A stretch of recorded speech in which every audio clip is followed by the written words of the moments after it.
Hello, this is Mike Reshitar. I'm the freshman counselor at Prairie Point. In the email that contained this presentation, there should have been some other links in there too. You will find a link to the registration worksheet that students are going to be working on in homeroom. You're also going to see a link to the program of studies. So have that handy as you're viewing this, or you can look at the program of studies after you've concluded viewing this presentation.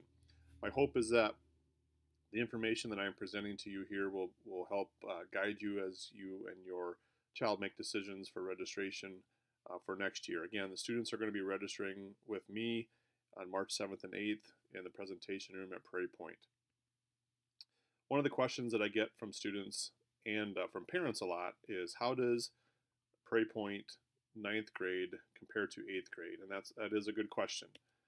I would say that courses are much more rigorous at Prairie Point in 9th grade than they are in 8th grade, and we would expect them to be that way. Teachers have the expectations that quantity and quality of work is going to increase. Students have more multitasking to do, and part of that is because they have more rigorous classes, they have more homework, and most of the activities that they get involved in at the high school or 9th grade level is going to take more time. And so there is more multitasking involved than probably what they experienced when they were in 7th or 8th grade. Students are asked to advocate for their own learning. Teachers are expecting students to come up to them and have conversations, ask questions if they don't understand something. In many cases, the teachers will move on and just assume that students know what's happening. And so we do want to see students take a step towards independence and asking for help and advocating for their own learning. Students are also earning credits, which is different than they've had before. One of the things that students will often mention to me is, now it counts in 9th grade, and that is true. It does count, and students will earn credit towards graduation for every course they pass starting in 9th grade. And with that said, students are also developing their academic record, and that is a transcript. And that begins in 9th grade. At the conclusion of first semester, the courses that they take and the grades that they receive will be placed on that academic record. That transcript, as they move through high school, will also contain all of the courses that they take at Prairie, in addition to their ACT scores or SAT scores or any other tests that they might take towards college entrance. We also expect our students to show some increased maturity, and typically students are able to do that. And some of them have a tough time maybe when we start off in the fall, but we push them along a little bit. But we do expect that students are going to be more mature in 9th grade than what they were in 8th grade. Some vocabulary terms that are important for you to understand. Semester, this is different than at in 8th grade and in 7th grade. They are on quarters at Prairie Point in 9th grade. Students transition to semesters, and they'll be on semesters until they graduate from Cedar Rapids Prairie. A semester is 18 weeks of instruction. It's one half of the school year. Students will be assigned grades at the conclusion of the first semester, and then again in June at the conclusion of the second semester. Some of the courses in grades 9 through 12 last one semester, some last 2 semesters. Credit is a way of keeping track of the number of courses you have successfully completed. To earn that credit, you must pass the entire semester, which is a D- or higher. Each semester course is worth half a credit. Freshmen, you must enroll in at least 7 courses each semester. And to graduate, you have to earn a total of 24 credits. Most of our freshmen leave Prairie Point with at least 7. Required courses are courses that students must pass in order to graduate from Prairie. At Prairie Point, those include English 9. New for next year is biology and earth science, in addition to their math course and health and fitness. A prerequisite, there's only one prerequisite at Prairie Point, but as far as a term is concerned, it's a course that you must pass before you are allowed to enroll in a future course. So the example that we have at Prairie Point, if you want to take Principles of Engineering at the high school, you must pass Intro to Engineering first.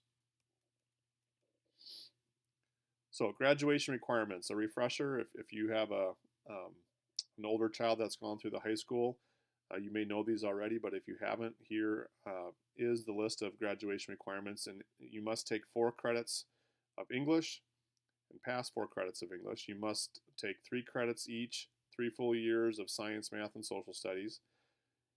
PE, they must have 2 credits, which excludes health, which we will also teach at Prairie Point. Vocational electives, students must take a half a credit and pass a half a credit in either FACS, business, industrial tech, or engineering. Other electives, they have to pass a minimum of 8.5 credits. They must score a MAP score of 241 in math and 230 in reading, a district writing assessment score of 3.2, and the senior presentation, and CPR, which students will do at Prairie Point in the spring. Required courses that we do offer at Prairie Point, these are courses, again, that students have to take. All students will enroll in a full year of English 9, which is 2 semesters. You will have the same teacher for each semester based on the team that you are assigned to. Math, students will be placed in the math course based on their current course progression, grades, and test scores.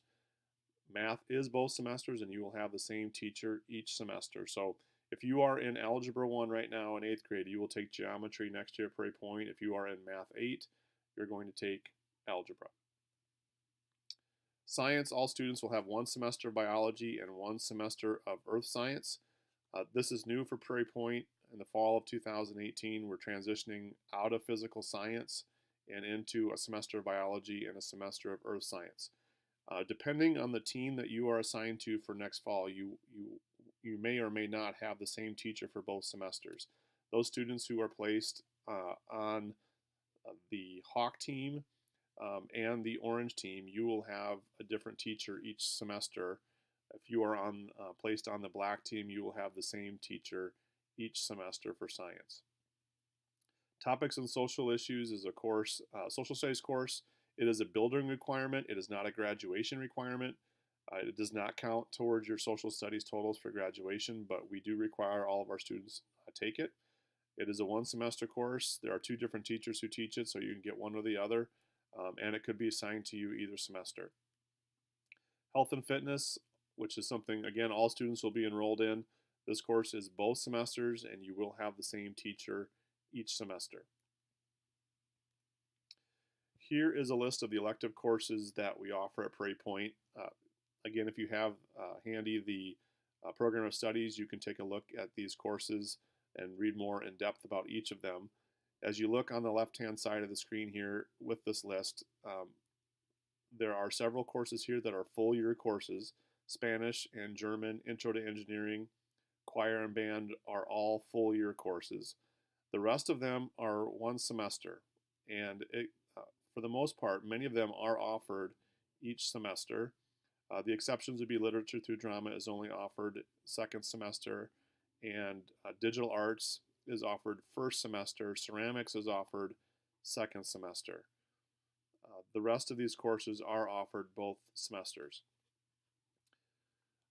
I also caution kids that they always like to take as many electives as they can, and sometimes that works out okay. But if for some reason a course that you'd really like to take, you can't seem to fit in your schedule in 9th grade, almost all of these courses are taught in one way or the other at the high school, so you do have 3 more years to get in the courses that you think you'd like to take. So a good question that is often asked is, how do I get the classes that I want to take? Please take time to read through the course descriptions in the handbook and online. Make sure that you know what the curriculum is of the course that you're registering for. Be thoughtful as you complete your registration worksheet and when you register online March 7th and 8th. I will tell you that your best chance of getting the course that you want is to make sure that you register now for what it is that you want to take. And the reason for that is after registration is complete, I will use the number of courses that kids registered for as a way to start building the master schedule and to determine how many sections of each course are taught. So, for example, right now, for 2nd semester at Prairie Point, we had a lot of students who wanted to take art classes, and those art classes were full because those students didn't register for them back in February of the previous year. And so I've only created spots for so many students. So if you change your mind, there's always an opportunity for you to make changes, but there's never going to be a 100% guarantee that you're going to get everything you want. I will tell you that if you register for it right now in February and March, you're going to get pretty much what it is that you want, with very few exceptions. But if you change your mind later on, and you will have opportunities to do that, there's not going to be that guarantee that you're going to get the course that you'd want to take. So with that being said, there is drop and add periods. So if you register for something now and you change your mind later on down the line, you can give me an email or a phone call and we can make changes. Even after registration in August, when you come to school in the fall, we'll have a week period where students can sit in a course, and if they change their mind, they can drop it and pick up a different course. So there are opportunities to make changes later on, so it doesn't always have to be in concrete, but if you change your mind later, just remember that there's not a guarantee that you're going to get the course that you want if space fills up.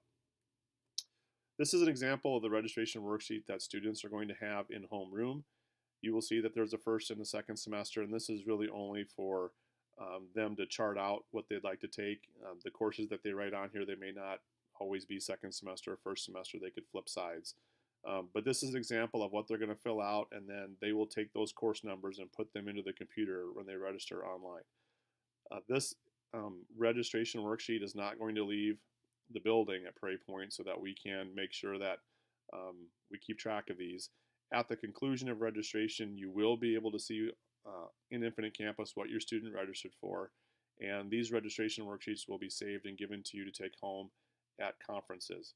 If for some reason there needs to be a change in what your student registered for, we can do that pretty quickly. Just give me an email and let me know, what you need to have changed. Another question that students will ask quite a bit to me is, do you need a study hall? And I would say about 85% of the students at Prairie Point in 9th grade right now are taking a study hall. Academic rigor does increase significantly in 9th grade, and a lot of students will tell me, well, I didn't need one in 8th grade, and I can appreciate that opinion, but it isn't really relevant to 9th grade because the rigor goes up so much. So we really would always caution kids, try to build in that study hall if you can. If they are involved in activities, sports will now require much longer practices, later practices and games. The seasons are longer, there are more games. There are expectations that students will have about an hour of homework every day. And will the student have the time in their day to get everything done they need to get done? If they have a full 8-period day, they're not always able to get that homework done. Having that time during the day gives them an opportunity to get caught up on some homework, especially if they had a late night at track or volleyball the night before. There is no reason to rush. Many incoming freshmen want to take everything. I want to remind them that they have plenty of time over the course of 4 years to take all the elective courses they would like to take. What you can't fit in your schedule here, you can take at the high school. A study hall is also the primary way for us to get academic help to students. I will tell you that every year about 20 to 30 students try to do a full 8-period day, and they end up having to pull out of an elective course partway through the semester because they get overwhelmed. If you need the help, or if you have an extended absence, having that study hall during the day is the primary way for us to get academic help to you. If you need to go ask a teacher a question, or you need spend some time getting some extra help, during that day, that study hall period is really the primary way for us to get the help to students that they need. If you are a band choir kid and you want to take a foreign language, you're probably going to find that it's hard for you to fit in a study hall. If you are a band choir kid, you probably will still be okay, since that band and choir does not generate a lot of homework necessarily compared to other classes. But if you aren't sure, always err on the side of caution and take a study hall at least that first semester. If you find that you just aren't busy enough, then taking that 8th class that second semester isn't always a bad deal. We also have a Learning Resource Center program in 9th grade. It's more robust than probably what students have experienced in 7th and 8th grade. It's located across from the library. It's there to provide academic support with organization, study skills, homework help. It is staffed by a consistent group of 2 to 3 adults, in addition to other 9th grade staff members who are in there throughout the school day. We usually will have students in there, or teachers in there, who can provide help with math or with English or with science at any time during the day. So if students really need an extra period of math to get some more help, we can schedule that in and get them an LRC period. Some students are assigned to LRC instead of the study hall. It's more structured, and some students will find that they perform better in the LRC in comparison to a regular study hall. Students can come and go from the LRC throughout the school year, and drop-ins are welcomed and encouraged. So some other frequently asked questions that students will have and parents will have: driver's education details will be available later on in the spring of their freshman year. So this is not part of our registration process right now. The RAI is the Regents Admissions Index, and this comes up because if you want to attend Iowa, Iowa State, or UNI, your entry into that university is determined based on your RAI score. And so how do you improve that RAI score? Your RAI is greatly impacted by your GPA. To improve that GPA, you must learn good study habits, prepare for tests, turn your work in on time, challenge yourself every day in the classroom. Foreign language is also something that's brought up, and a common misperception is that you do not need a foreign language to graduate from Prairie High School. Sometimes students will tell me that the only reason they took Spanish or German was because they thought they had to have that course in order to graduate. That is not accurate. You don't have to have a foreign language to graduate from Prairie High School. Most four-year colleges and universities require you to have 2 years of it to be admitted. So to get into Iowa, to get into Iowa State, or to get into UNI, you do have to have 2 years of a single foreign language. Some private schools also have that foreign language requirement, but you don't need it to graduate from Prairie High School. And also some schools, and depending on your major, Iowa, Iowa State, or UNI may also require you to have a couple more years of foreign language to graduate from there. So it is helpful to have it in order to get into Iowa State, Iowa, or UNI, or other colleges, universities. But if you don't see yourself as a student who is going to go that direction, you don't have to have foreign language. You don't have to have it to go to Kirkwood. You don't have to have it to go to the Army. You don't have to have it if you're going to go to an apprenticeship program such as the building trades. So really think about what it is that you see, or where you see yourself going, before you decide to enroll in either Spanish or German. Summer PE is not available for students at Prairie Point at this time. It may be an option for you between your freshman and sophomore school years, however. So lastly, what can freshmen do to prepare for post-high school education? We would say that you need to challenge yourself academically at Prairie Point. Take hard classes, challenge yourself to do well in those classes, and learn how to prepare for homework, learn how to study, learn how to take tests. Get yourself organized, find a system that works, learn how to study and how to prepare, and get comfortable with technology. And also, and maybe the most important, we would suggest that you get involved in as many activities as you possibly can. When you start 9th grade, you're starting that resume, and that resume is what you're going to present to colleges and universities. The more active you are, the more involved you are, the better you're going to do at school, the more fun you're going to have, and the more connections you make with other people. And we really want you to get involved in as many clubs and sports and other activities as you can find, and really work on building that resume. So what's next? I want you to read through the course descriptions and the program of studies, and that should be in the email link that this presentation was in. You can also see elective course videos at this web address, and I will also include a link to that in the email as well. Students will register online with the counseling staff on March 7th and 8th, which is a Wednesday, Thursday. So in their block social studies course, they will be with me and the other counselors, and we will get them registered. And then again, parents can view what their student registered for on the parent portal. We will also keep the registration forms and give them back to you at conferences. If you'd like any other changes to be made, please just send me an email or give me a phone call, and we can get those changes made. And you see my contact information is at the bottom of the screen. If you do change your mind about an elective course, feel free to email me over the summer, and I will do my best to make that change. I'm usually trying to wrap up the master schedule in June, and then usually check out of the email for about a month, and then come back in right around registration. And then if you want to make a change after registration, you can certainly do that too. Just send me an email, and we can get anything changed that needs to get changed. I will be building the schedules in the spring and summer, and nothing really will be considered final until that August registration period. So if you happen to log into campus, and some people do, over the summer, you probably will notice that schedules are being built, and you may have a schedule, but what period you're taking a class is going to get changed around quite frequently as I'm balancing out sections and just moving kids around. So nothing again is final until that August registration. If you have any other questions, please contact me at my email address below, or you can give me a phone call at 319-848-5510.